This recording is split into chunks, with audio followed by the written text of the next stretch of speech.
afternoon, and welcome to the Commissioner's Corner, sponsored by the Virgin Islands Department of Education. I am your Commissioner, Dr. Dion Wells Hedrington, and it's always a pleasure for us to be here to discuss education with the community every Tuesday at 5:30 p.m. right here on WTJX Facebook and YouTube page, as well as VIDE's Facebook and YouTube page, and live on 93.1 FM. And so today we are talking education. Today we are celebrating. I am happy to announce that we have signed and had our pre-construction launch meeting for the rebuild of the Charlotte Amalia High School, as well as the modernization of Bertha C. Boshelty Middle School, which is going to move to a K through 8 school in St. Thomas, St. John district. And let me tell you something, it's been a long haul. And I can tell you that because I have been in the game from 2019, where I sat in negotiations with FEMA and went through their stringent process of determining what fraction of funding they were going to give the territory to rebuild and repair our schools after Hurricanes Irma and Maria. And it was not an easy task sitting in a forum with engineers and architects and being an educator. But one thing I can say is that being an educator led me to have some good conversations with those persons, because it doesn't look the same as building a house. There are different size classrooms that we need depending on the type of programming that we need to be done. And I was able to give that insight along with Chanel Calwood, VIDE's architect. And so I am happy to announce that we are off and running with our projects for those two schools in the St. Thomas, St. John district. We are just about to sign and finalize the contract for the new Central High School build in St. Croix, as well as going through the contracting process for the first bundle of schools in the St. Thomas, St. John district. That's $1 billion bundle. And let me tell you something, over the course of time, I have learned about $1 million projects and $1 billion projects. And when you come to talk to the commission about $10,000 project, it seems like that's absolutely no funding. And so those projects that were in the first bundle for the St. Thomas Island are the St. Thomas headquarters, which will include district and state offices, Lockhart K through 8, EBO Elementary School, Jenny Tuitt Elementary School, Ivana Udorican High School, and Yvonne Millenabowski Elementary School. We plan to have our next bundle, $1 billion bundle, going out for solicitation for the St. Croix district early in 2025, between the months of February and March. The bundle for St. John projects include Julius E. Sprouse School, as well as the Myra Keaton Health Care Center. We lumped those two projects together for St. John, and that is currently out to bid. So while things may have taken some time for us to get to where we are, VIDE is excited about the launch of these projects. Let me tell you something. We got $334 million to rebuild Charlotte Amalia High School. That's no light feat. That is a major accomplishment, and I want to thank all the persons who had a part to play, whether it's the Office of Disaster Recovery, whether it's Department of Public Works, the Department of Property and Procurement, Virgin Islands Department of Education, and the Bureau of School Construction and Maintenance. We did it, and we did it all together for the betterment of our educational footprint. So stay tuned for more information on our new school rebuilding efforts, as it is an exciting time for VIDE.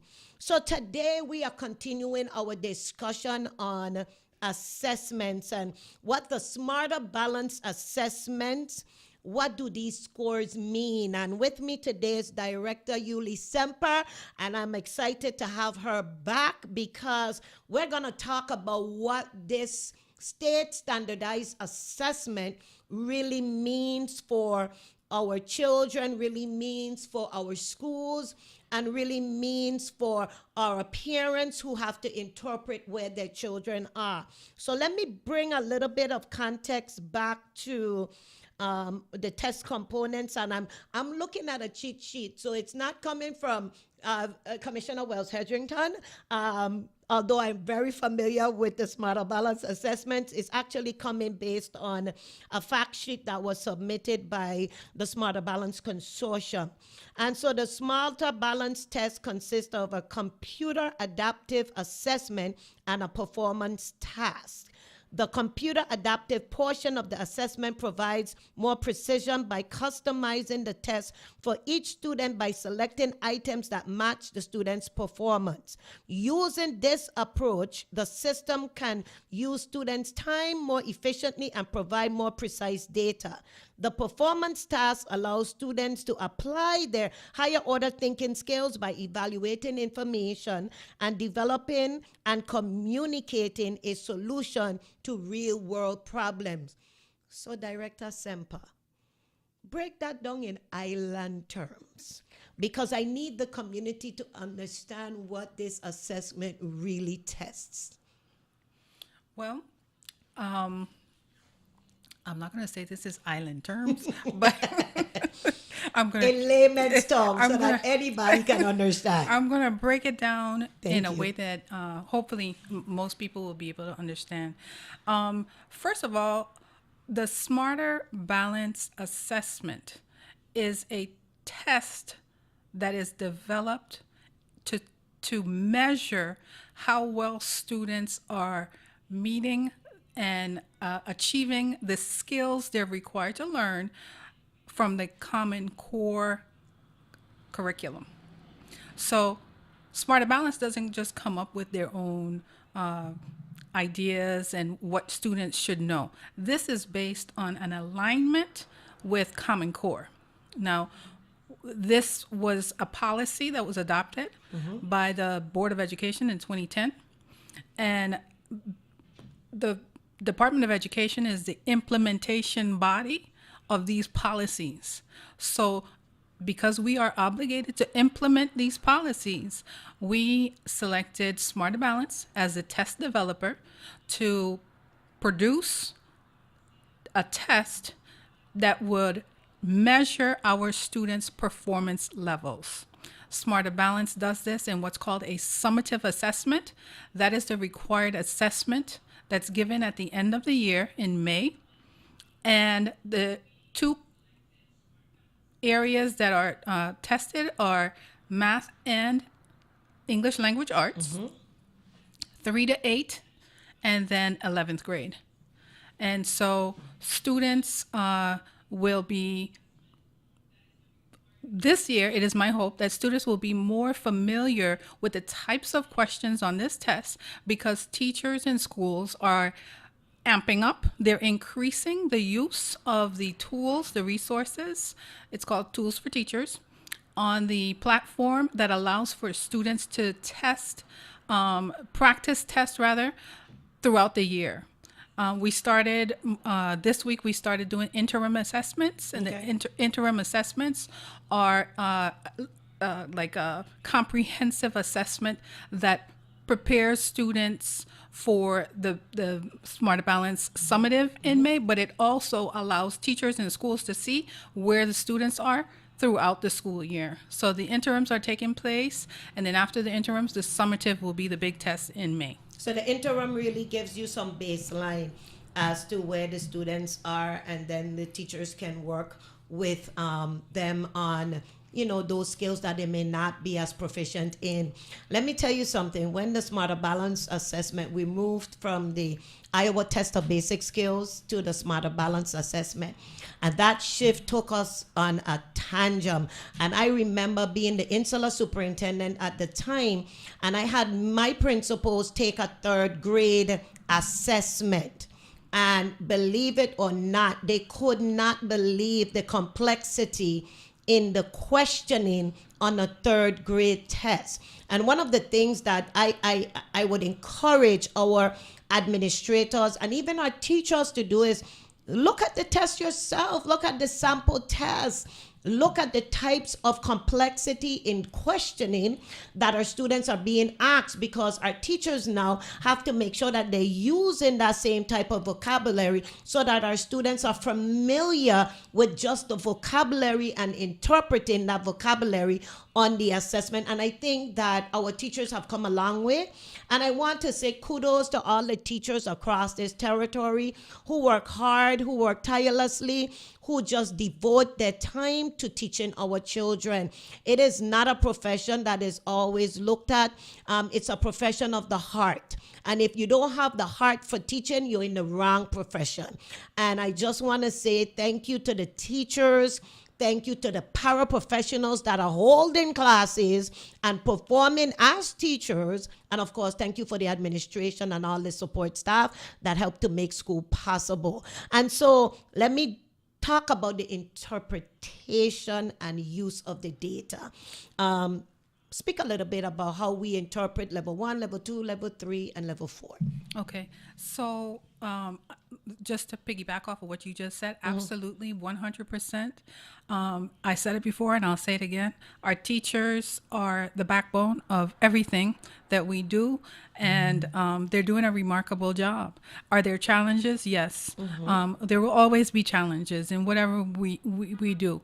But I have been on campuses. I have visited classrooms. I can name names right now of teachers that go in before school starts and stay well after school ends. And they're in there for the children, doing the work. And so I just always want to recognize the teachers. As you know, I'm a teacher at heart, always will be. We both are. And the work is you can never say enough about what a teacher does. And so the Smart and Balanced assessment interpretation guide. So we have 4 levels. Level 1 is below grade level. When you get, as a parent or a guardian, when you get your student's report card, or score report rather, and you see the level, it will mean one of 4 things. Level 1, which means they're below grade level. Level 2, which means that they are nearly meeting grade level. And as I said the last time, nearly meets. I just want to remind everyone that nearly meets is what your student would have scored in May before school ended in that calendar year. By the time that student arrives in August and starts receiving instruction, nearly meets can very likely become meets within a quarter. So let me read what the consortium mentioned, because again, I have my little sheet here. So level 2, according to their rating scale, says those are the students that demonstrate foundational grade level knowledge and skills with a limited range of complexity. What does that mean, a limited range of complexity? A limited range of complexity is all things included. And so, like I said, Smarter Balance is testing on English language arts and math. Math skills in particular are looking at comprehensive abilities to calculate, to think critically, to understand things like word problems, which is very reading intensive. Yes. And so the complexity changes with the nature of the question.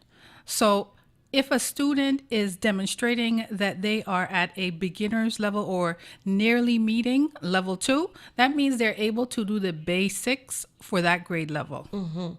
Okay, so as we move up the continuum to level 3 and level 4, they mention that there's a broad range of complexity in level 3, and in level 4 there's a deep understanding of and full range of complexity. So the higher you go, the more our students are able to understand complex problems, and that was one of the things that had many individuals as educators stumped when we shifted from Iowa Test of Basic Knowledge to the Smarter Balance, because students who were proficient on the ITBS all of a sudden fell back on the Smarter Balance assessment, not understanding the differences in the way the tests are structured and the level of complexity involved in Common Core state standards. Exactly. As you go up in grade levels with the Common Core state standards, you go up in complexity. Yes. And so, understanding what that means is something that the department will continue to work on, because it's so important that our parents and even our students understand what this test is really saying. One of the things, Ms. Director Semper, that I am not accepting from this community is that our children can't read and our children can't do math. That's not what we are accepting from this community in regards to our students. And I say that with conviction, because if I were to give these same children the Iowa Test of Basic Skills, they would be through the roof, because it's straightforward, it's application, and it's not as much complexity with word problems that they are now experiencing with the Smarter Balance assessment.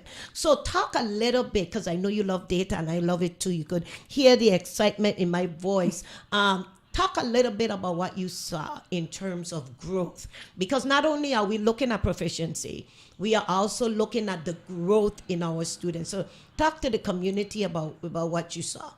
Yeah, the growth is something that I prefer to look at. Of course. And why is that? Well, it's because when you look at proficiency versus non-proficiency, you're looking at an overall score that really doesn't tell you the whole story.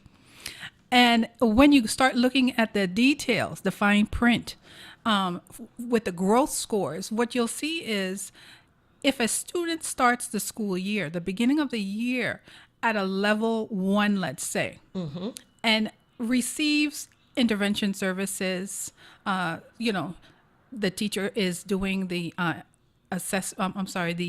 interim assessment blocks where they're doing all the resources and infusing, resources in the classroom. Students are going to move from level 1 to level 2, and that is where you see your growth. But overall, when you look at proficiency, you're comparing it to something that is larger than the scale points. So you have the growth points, which takes you. Let me give you an example. Someone used this example for me, and I thought it was brilliant, and it painted the picture perfectly. When you have a ruler, and you look at the little lines on a ruler, an inch has how many little lines between the 1 and the 2? Those are growth points. And so when you look at proficiency level and you say level 1 and level 2, that doesn't tell you how many lines are between level 1 and level 2. The growth shows you how many points. And so that's what I look at, because that tells me as long as we're not going in the negative or to the left, as long as we're not going to the left and we're making growth, it's going to be different for every student. But as long as we're making growth, we're going in the right direction. So we don't only look at our regular ed population, we also look at our special education learners, and we look at our English as a second language learners. What have you been seeing with those students? I'm so glad you asked this question, because the last time I was here, I felt so bad after we left, because I failed to recognize the remarkable job that our ELs have done in the last testing cycle. I said the next time I'm back, I have to recognize that the L population has made such significant growth in the last test cycle that what I have actually told a lot of administrators is, if you're receiving a surge of L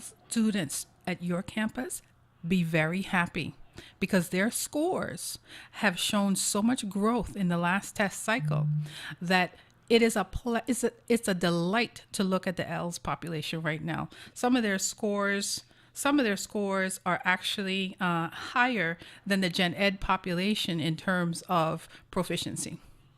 Yeah. Wow. So I know the people want to hear some numbers. Do you have some numbers that you can share? I don't know if you walked with a comparison in terms of reports, but you can just talk about last year's assessment if you didn't, because we're going to dive deeper, community, on Live with VIDE with Ms. Semper as we dissect our data so that we give a clearer picture of where the territory is, where our students are, as compared to students nationwide. I always say the Virgin Islands have the smartest students ever, and I will stand up next to anybody and say that because we do produce excellent students that go away and thrive at universities or wherever they go. And so tell us a little bit about the numbers you see. So we can start with English language arts. And what I can tell you is, let me pull it up right here. Okay. I'm trying to do the same thing on my phone. Okay. So in the English language arts, I'm going to start with the last 3 years. So from 21, school year 21-22, school year 22-23, and then 23-24. When you look at the graph, and I have been sending this out to the schools, anyone that wants a copy is more than welcome to get a copy. What we're looking here is in the red. You can't see it if you're on radio, but in the red is level 1, level 2, level 3, and level 4. Anytime level 1 decreases, you know we're moving. You know we're moving in the right direction. Yes. And so when we look at what I'm showing here, when we look at year 21-22, level 1s account for 59% of the students' scores. That means 59% of the students in 21-22 were at level 1 in ELA. And let me bring that into context. That's when we were just coming out of COVID.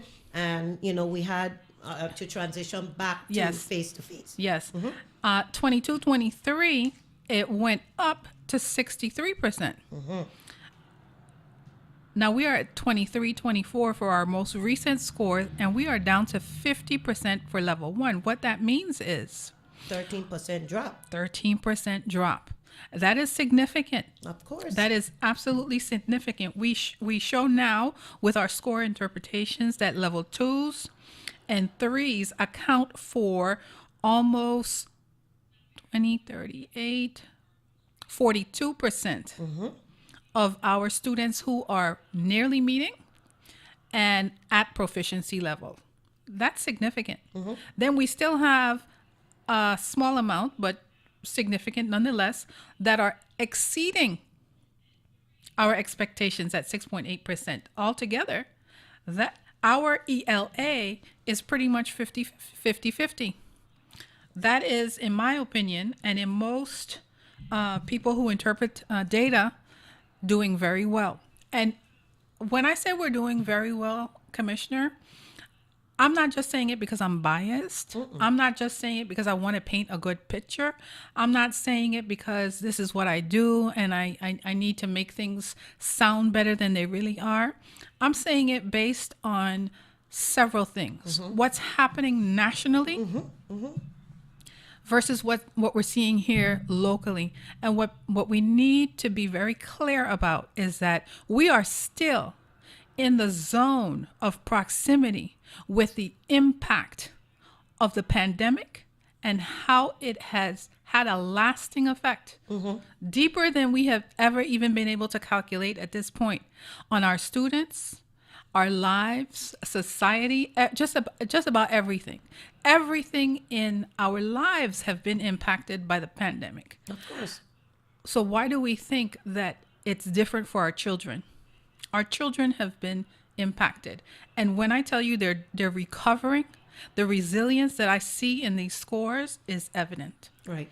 So that was ELA. In science, We are blowing it out. yes, science is remarkable. Yes. And, for those of you parents and families out there that have students in STEAM classes or taking their science courses and they're coming home excited, this is why. In science overall for the 23-24 testing cycle, for the level one, we're only looking at 35%. Do we need to make improvements there? Of course. Of course. There's always work to do. But let's look at where the students who are nearly meeting, proficient, and exceeds, they account for over 60% of our students. That is an excellent report as far as any data or anyone looking at these scores would be able to determine. These are good scores. Kudos to the hardworking men and women of the Department of Education. Now, with all the good news, before I do the last content area, which is math, Yes. I do want to say that I've taken a look at the national trends, and I've taken a look through many different sources. One of the sources that I took a look at is the National Association of Educational Progress. That's the entity that actually does all the studies nationwide on how students are doing. Okay. They actually accelerated their reporting because of the pandemic to show just exactly where students were after the pandemic this past school cycle, 23-24. And when I looked at the national trend in math, and I looked at our scores in math, it's on par. It is on par. And everywhere you look, you're going to see pretty much the same concerns. Can our students do better in math? Of course. Absolutely. Yes, it can. But are they doing better? I have to tell you, yes, they are. Because when we look at the score between 23 and 24, you see level ones, it's large. The level ones account for 70%. Level 2s, 3s, and 4 is approximately 30%, which means 30% of our students are either right at grade level, proficient, or exceeding. I group them together because together that is where our success is. Level 2, 3, and 4 is where our success levels are. Right.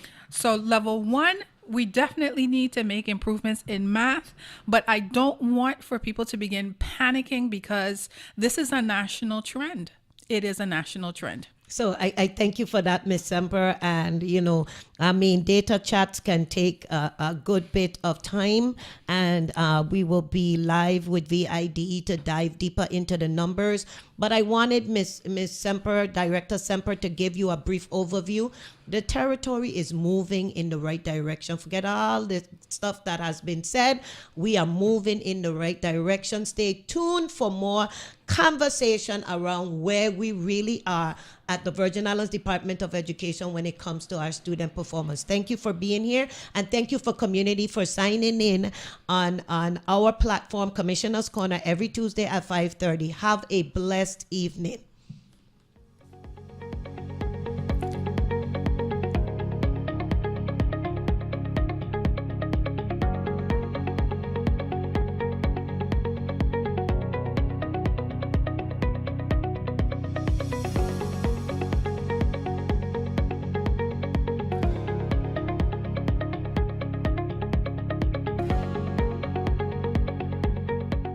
The views and opinions expressed are entirely those of the on-air participants and do not reflect that of the station's board, management, staff, or underwriters.